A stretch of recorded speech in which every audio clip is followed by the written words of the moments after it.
Hello students, I welcome you all. Today I am going to deliver a lecture on one of the basic topics of cell biology, that is cell wall and extracellular matrix. Let's start with the objectives of the lecture. Number first, to acquaint the students about the structure of cell wall both in prokaryotes as well as in eukaryotes. Number second, to understand the extracellular matrix. Now let's talk about the introduction of lecture. Although cell boundaries are defined by the plasma membrane, many cells are surrounded by an insoluble array of secreted macromolecules. Cells of bacteria, fungi, algae and higher plants are surrounded by rigid cell walls which are an integral part of the cell. Although animal cells are not surrounded by cell walls, most of the cells in animal tissues are embedded in an extracellular matrix consisting of secreting proteins and polysaccharides. The extracellular matrix not only provides structural support to cells and tissues but also plays important roles in regulating cell behavior. Interactions of cells with the extracellular matrix anchor the cytoskeleton and regulate cell shape and movement. Likewise, direct interactions between cells are key to the organization of cells in the tissues of both plants and animals, as well as providing channels through which cells can communicate with their neighbors. Now, what is cell wall? The rigid cell walls that surround bacteria and many types of eukaryotic cells like fungi, algae and higher plants determine cell shape and prevent cells from swelling and bursting as a result of osmotic pressure. Despite their common functions, the cell walls of bacteria and eukaryotes are structurally very different. Bacterial cell walls consist of polysaccharides cross-linked by short peptides which form a covalent shell around the entire cell. In contrast, the cell walls of eukaryotes are composed principally of polysaccharides embedded in a gel-like matrix. Rather than being fixed structures, plant cell walls can be modified both during development of the plant and in response to signals from the environment. So, the cell walls of plants play critical roles in determining the organization of plant tissues and the structure of entire plants. Now, what are bacterial cell walls? The rigid cell walls of the bacteria determine the characteristic shapes of different kinds of bacterial cells. For example, some bacteria such as E. coli are rod-shaped, while as others are spherical. For example, Pneumococcus and Staphylococcus are spiral-shaped. For example, the spirochete Trypanosoma pallidum, which causes syphilis.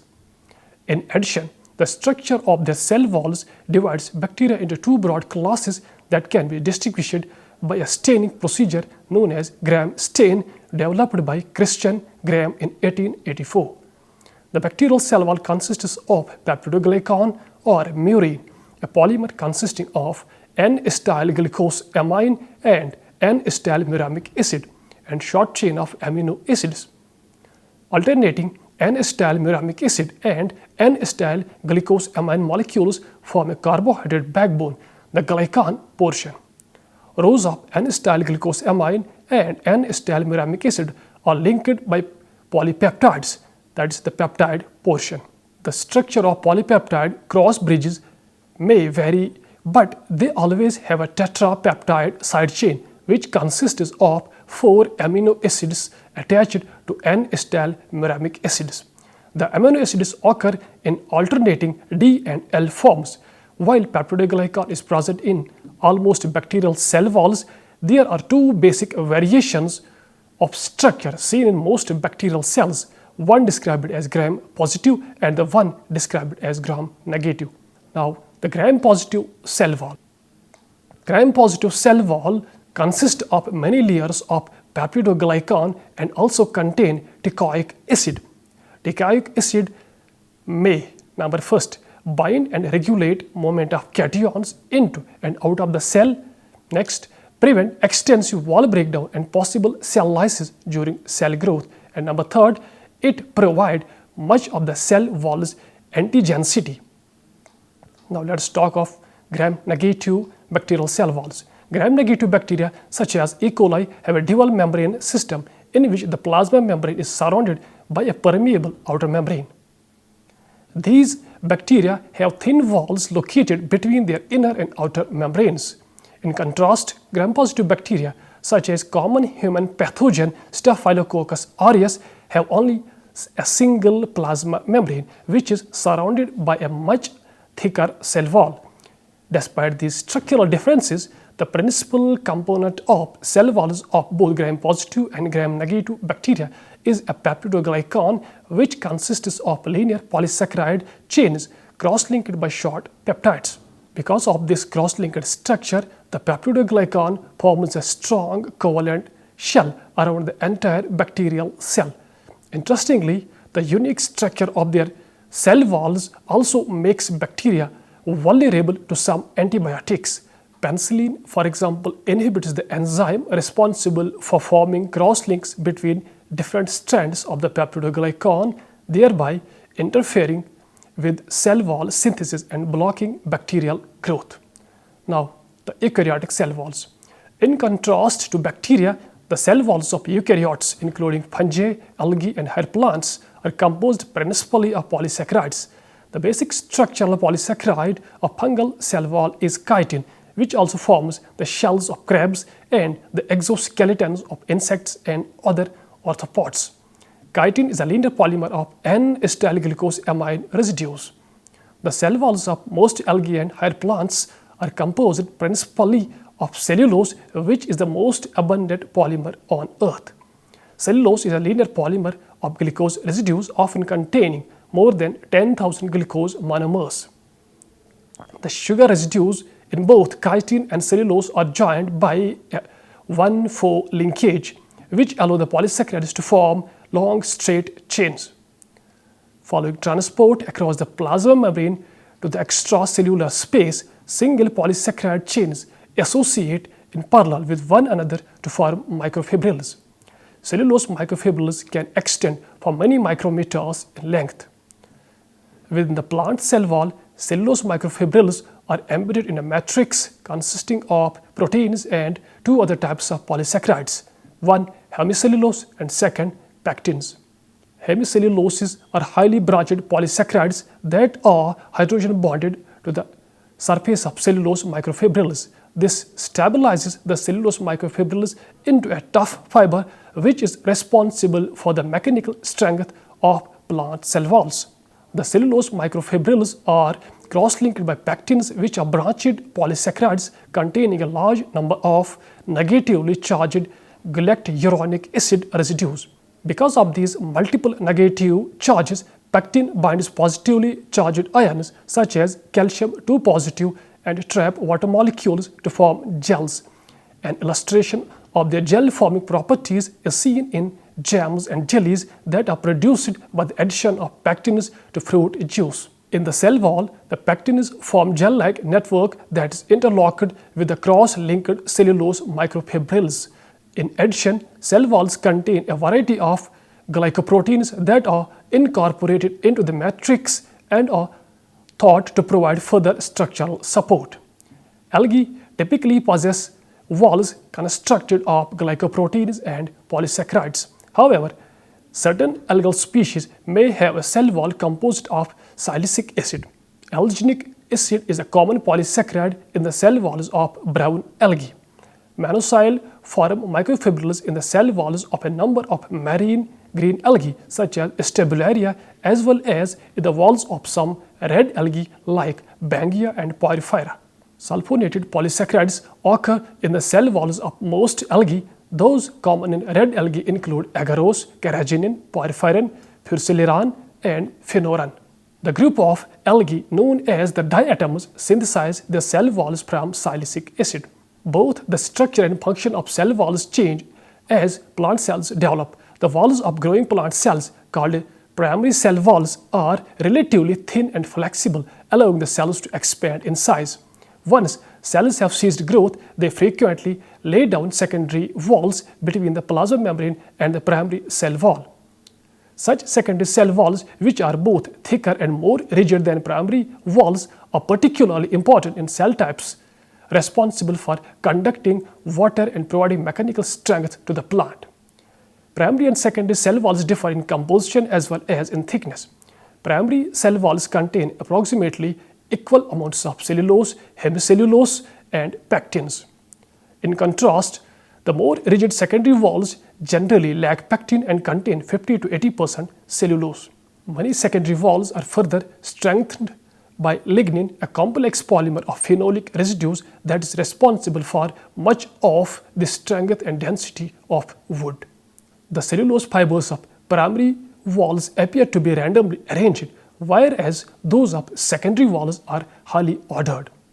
Secondary walls are frequently laid down in layers in which the cellulose fibers differ in orientation, forming a laminated structure that greatly increases cell wall strength. One of the critical functions of plant cell walls is to prevent cell swelling as a result of osmotic pressure. In contrast to animal cells, the plant cells do not maintain an osmotic balance between their cytosol and extracellular fluids.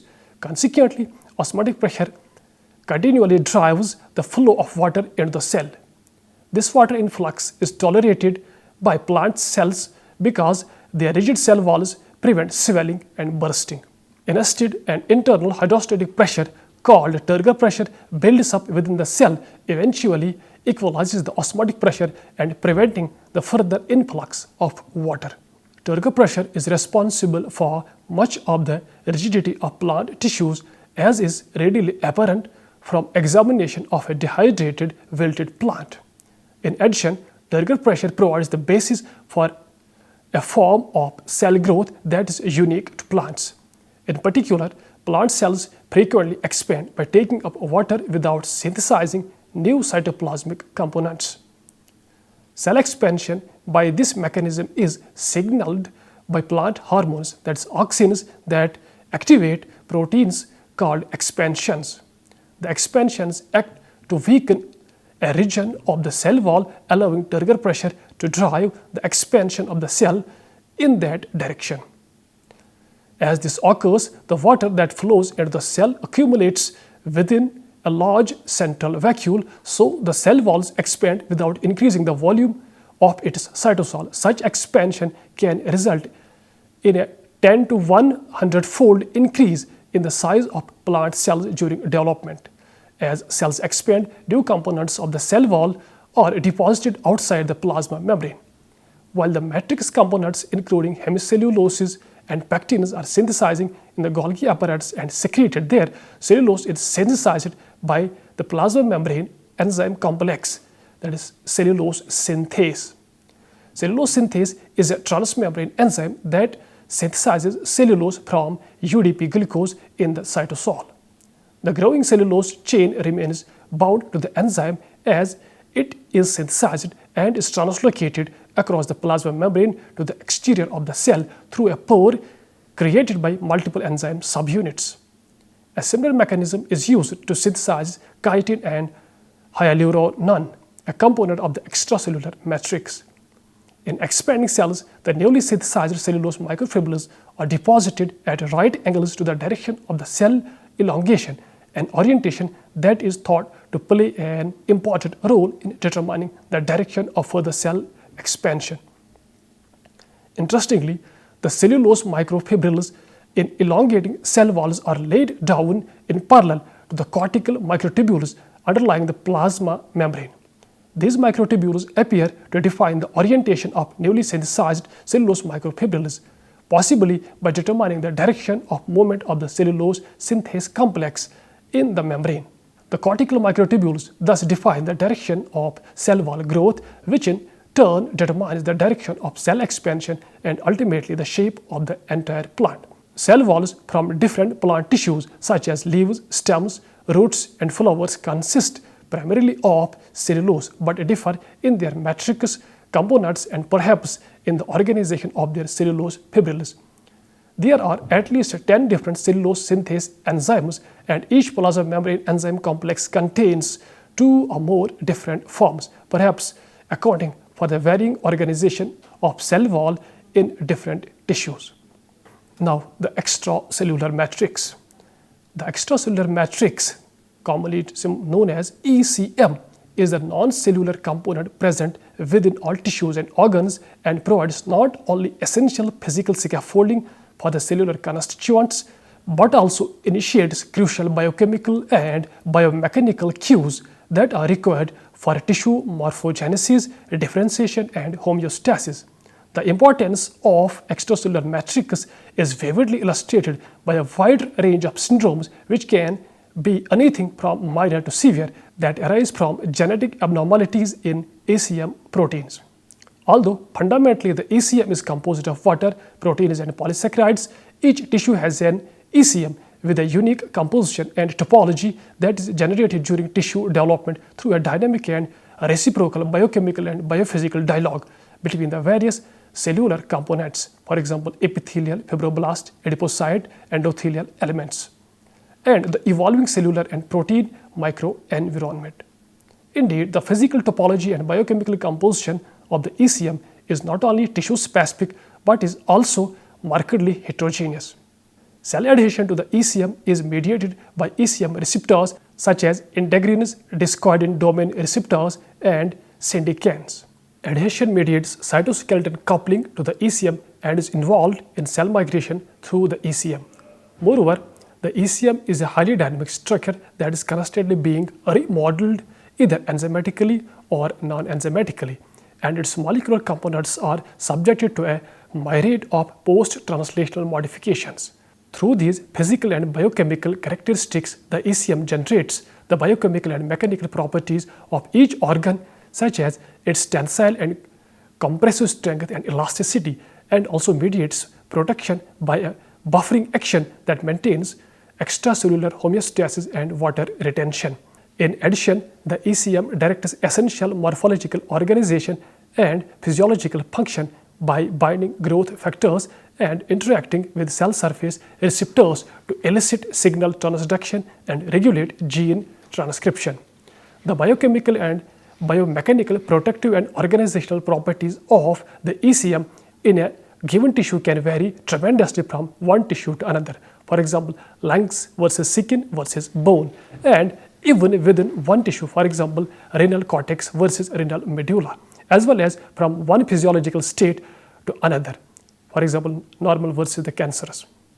The ECM is composed of two main classes of macromolecules, protein, proteoglycans, and fibrous proteins. The extracellular matrix includes the interstitial matrix and the basement membrane. Interstitial matrix is present between various small cells, for example, in intracellular spaces. Gels of polysaccharides and fibrous proteins fill the interstitial space and act as compression buffer against stress placed on the ECM. Basement membranes are sheet-like depositions of ECM on which various epithelial cells rest. Each type of connective tissue in animals has a type of ECM. For example, collagen fibers and bone mineral comprise the ECM of bone tissue, reticular fibers and ground substance comprise the ECM of loose connective tissue, and blood plasma is the ECM of blood. The plant ECM includes cell wall components like cellulose in addition to more complex signaling molecules. Some single-celled organisms adopt multicellular biofilms in which the cells are embedded in an ECM composed primarily of extracellular polymeric substances, that is EPS. Now let's talk of the molecular components of ECM. The molecular components of ECM are produced intercellularly by resident cells and secreted into the ECM via exocytosis. Once secreted, they then aggregate with the existing matrix. The ECM is composed of an interlocking mesh of fibrous proteins and glycosamine glycans, that is GAGs. Now let's talk the proteoglycans. Glycosamine glycans are carbohydrate polymers and are usually attached to extracellular matrix proteins to form proteoglycans. Hyaluronic acid is an notable exception. Proteoglycans have a net negative charge that attracts positively charged sodium ions, which attracts water molecules via osmosis, keeping the ECM and resident cells hydrated. Proteoglycans may also help to trap and store growth factors within the ECM. The different types of proteoglycans found within the extracellular matrix are mentioned below. Number first, heparin sulfate.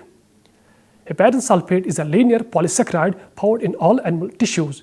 It occurs as a proteoglycan in which 2 or 3 hydrogen sulfide chains are attached in close proximity to cell surface or ECM proteins. It is in this form that hydrogen sulfide binds to a variety of protein ligands and regulates a wide variety of biological activities, including developmental processes, angiogenesis, blood coagulation, and tumor metastasis. In the extracellular matrix, especially basement membranes, the multi-domain proteins perlecan, argin, and collagen are the main proteins to which heparin sulfate is attached.